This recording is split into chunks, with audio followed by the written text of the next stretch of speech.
আপনি আসলে একেবারে গরিব। এখন আপনি কি চান?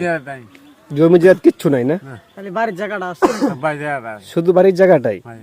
অনেক কষ্ট করতেছেন ঘর আপনি। ভাঙা রঙা, ঘর ভাঙা, ওনার ঘরও ভাঙা একবারে। ঘর ভাঙা, তার মতো ঘর নাই, ভাঙা ঘরে তাহে।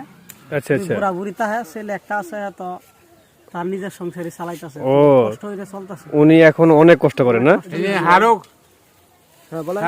বলো হ্যাঁ। বাদ দেন হারুকে আপনারা, বাদ দেন না, আমি খেয়ার তো সংসার আছে। মানে খুব কষ্ট করতেছেন।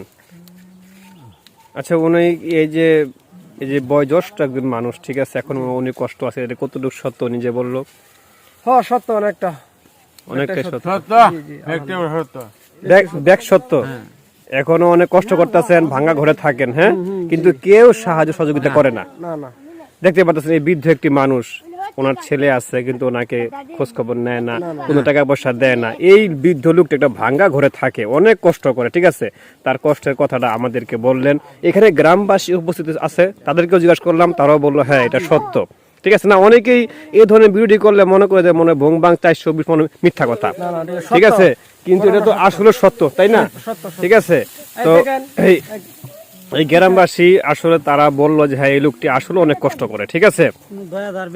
এই আসলে ইনশাল্লাহ আল্লাহ যদি সহায় হয়, ইনশাল্লাহ আপনার পাশে কেউ না কেউ দাঁড়াবে, ঠিক আছে। আপনার যেহেতু ঘর নাই, দুয়ার নাই, এবং আপনি অনেক কষ্ট করতেছেন, আপনার ছিল আপনাকে ভাত পানি দেয় না, ঠিক আছে।